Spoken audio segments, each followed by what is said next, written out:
आपल्या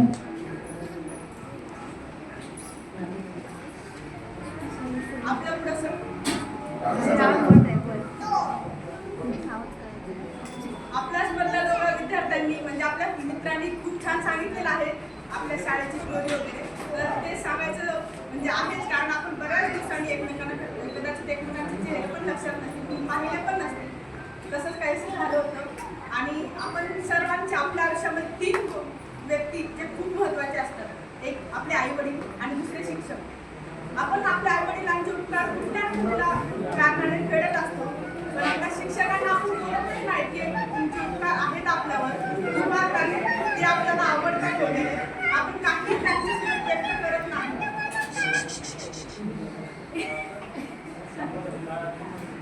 तसंच आपल्या आयुष्यात बरेच शिक्षक येतात, 1ली ते 7वी, 7वी ते 10वी, नंतर ग्रॅज्युएशन वगैरे. पण जे शिक्षक आपला पाया मजबूत करतात ना, ते आपल्या आयुष्यभर लक्षात राहतात, म्हणजे आपले 10वीचे शिक्षक. म्हणूनच आपण हा कार्यक्रम ठेवलेला आहे, मेळावा वगैरे. आपले जे ऑर्गनायझर आहेत, आपलेच मित्र आहेत, त्यांनी कसं शोधून काढलं असेल एवढ्या मुलांना माहीत नाही, कारण बऱ्याच मुलींची आडनावही चेंज झालेलं आहे. माझं सांगते, मी लांडगे रुपाली होते, पण आता सोनकांबळी रुपाली झाली आहे. मला कुठेही सर्च करा तुम्ही, मी लांडगे तुम्हाला भेटणार नाही. कसं सर्च केलं असेल त्यांनी, एवढ्यांना एकत्र केलं, त्यांना बोलवलं. बऱ्याच मुली लांबूनही आलेल्या आहेत. आपले शिक्षकही आपल्यासाठी आलेले आहेत. काही शिक्षक येऊ शकले नाहीत. जाधव सर, गायकवाड मॅडम, सासरा सर वगैरे, त्यांच्याशी बोलणं झालेले. काही येत आहेत, काहींना वेळ लागणार आहे. तर जे शिक्षक आले त्यांचे पण आभार आहे. असं शिक्षकांबद्दल आणि विद्यार्थ्यांबद्दल बोलायला खरंच खूप आहे. कारण आपण जेव्हा 10वीत होतो ना, खरंच आपल्याच मैत्रिणीने सांगितलेलं सुप्रियाने की आपल्याला ती अडचण वाटत होती की तिथून बाहेर पडल्याच्या नंतर जग खूप भारी आहे असं वाटायचं. पण नाही, आपलं खास जग हे 10वीच्या मध्येच होतं.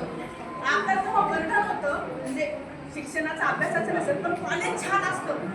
आपण कॉलेजमध्ये गेल्यावर मस्ती वगैरे करू, कॉलेजमध्ये मज्जा आहे, बंक वगैरे करू, असं होतं. पण जे शाळेमध्ये मज्जा होती, जे फ्रीडम होती, ती दुसरीकडे नाहीये. आणि जे आपला लहानपणाचा शेवटचा टप्पा म्हणजे 10वी. 10वी संपली की आपल्याला कोणीही लहान म्हणत नाही. हे मोठी झाली ना तू, आता गेली कॉलेजला, पण 10वीत आपल्याला आपण किती मोठे दिसू, लहानच आहे होती, शाळेत जाते, हे असतं आपलं. माझ्या आयुष्यातले खरंच खूप सुनेरे क्षण आहे त्या शाळेतले. आणि ह्या शाळेने मला इतका महत्त्वाचा दिला ना, जे मी माझ्या आयुष्यात कधी विसरू शकत नाही. आणि अभिमानाने ती गोष्ट सांगू शकते, ती म्हणजे गायकवाड मॅडमकडून भेटलेली आहे. मला काही उपस्थित नाही आहे, पण एक वेळेस ती स्टोरी सांगते. माझ्या आयुष्यात घडलेली शाळेमध्ये एक स्पर्धा होती, वक्तृत्व स्पर्धा होती. त्या स्पर्धेच्या आदल्या दिवशी मी इथे शाळेत नव्हते. महिलांविषयी बोलायचं होतं, शिक्षण वगैरे.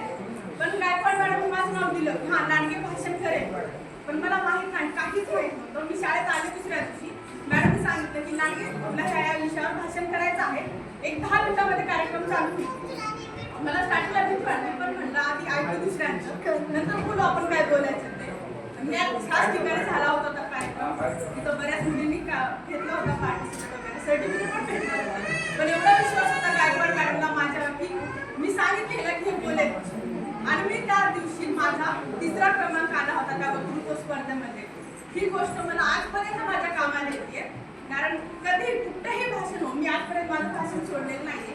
कारण मला माझं भाषण माझं आयुष्यभर चालत राहणार आहे. सगळ्यात जास्त महत्त्वाचं ते, दुसरं काही असो.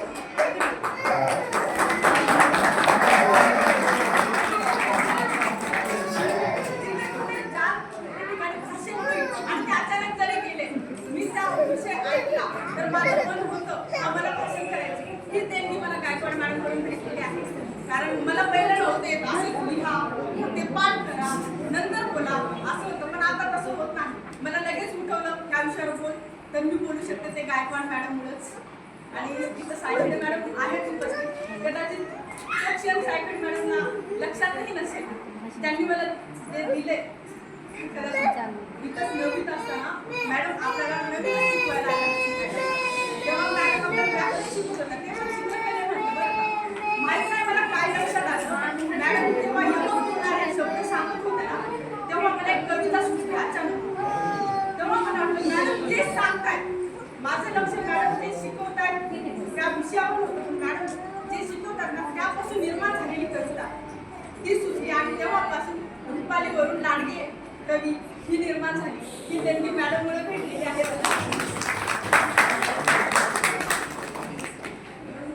आपण शिक्षकांना प्रत्येकाच्या मनात माहिती आहे की आपल्याला शिक्षक आवडतात, पण ते चान्स भेटत नाही. प्रत्येकाला सांगायचं पण असतं की तुम्ही आम्हाला आवडतात. एखादा मंत्री रिटायर झाला ना तर त्याला आपण माझी मंत्री म्हणतो. असं कुठल्याही नेत्याला रिटायर झाल्याच्या वेळेस तर माझी पण असतो. पण शिक्षक हे असे आहेत जे कुठेही दिसतो आपण त्यांना माझी म्हणत नाही, माझे शिक्षक.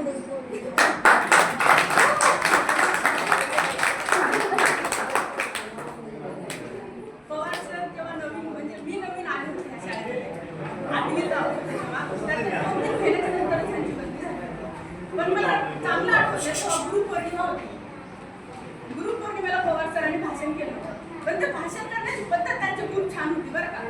कदाचित त्यामधून मी पण असं मध्ये शायरी वगैरे घ्यायचं शिकले त्याच गोष्टीमधून.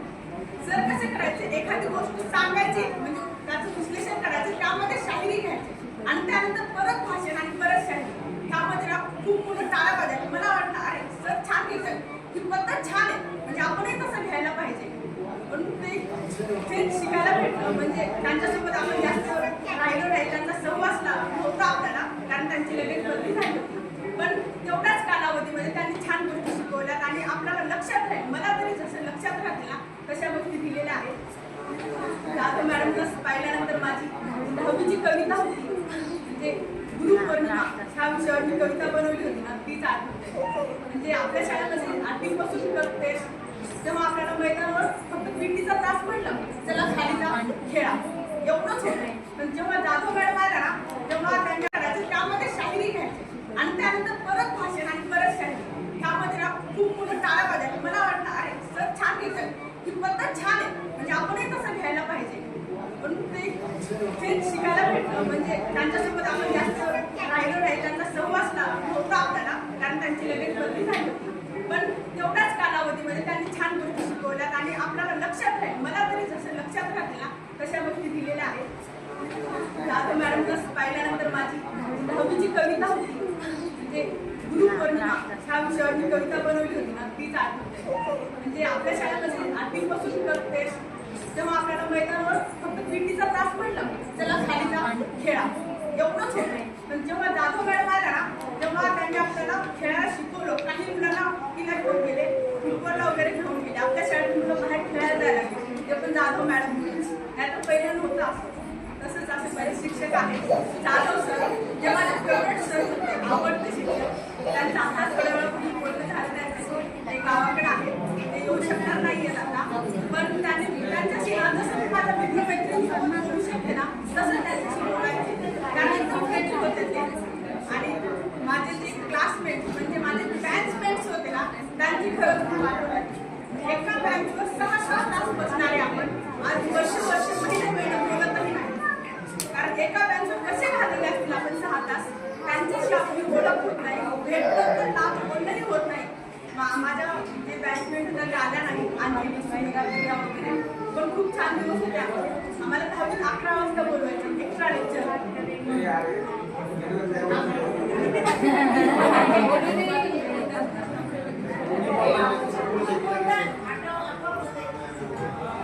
आपल्याला 10 वाजता 11 वाजता बोलवायचं. तसं जास्त पुढे यायचं नाही. आमच्या वर्गामध्ये आम्ही 2-4 आणि मुलांचा बॅच एवढेच यायचं. पण त्यानंतर क्रीडा सत्र 12 आणि 12:20 ह्यामधला टाइम आम्ही हरड नाही घ्यायचो. पण आपलं वर्ग यायचं आणि समोर पण हरड आपल्या किती वाटत माहीत असून सुद्धा आम्ही स्टोरी ऐकायचं आणि किती वाट पडत राहायचं. ते पण म्हणतात शिक्षक येतात तरी ते मस्ती करणारे दिवस आता परत राहिला काय, आपण शेवटी हेच करू शकतो. गेले ते दिवस राहिल्या त्या आठवणी परत भेटले म्हणून त्यांनी ऑर्गनाईज केले, एवढ्यांना आपल्याला शोधून काढले, त्यांचे धन्यवाद. आणि आपण आपले काम सोडून इथे येणाऱ्या प्रत्येक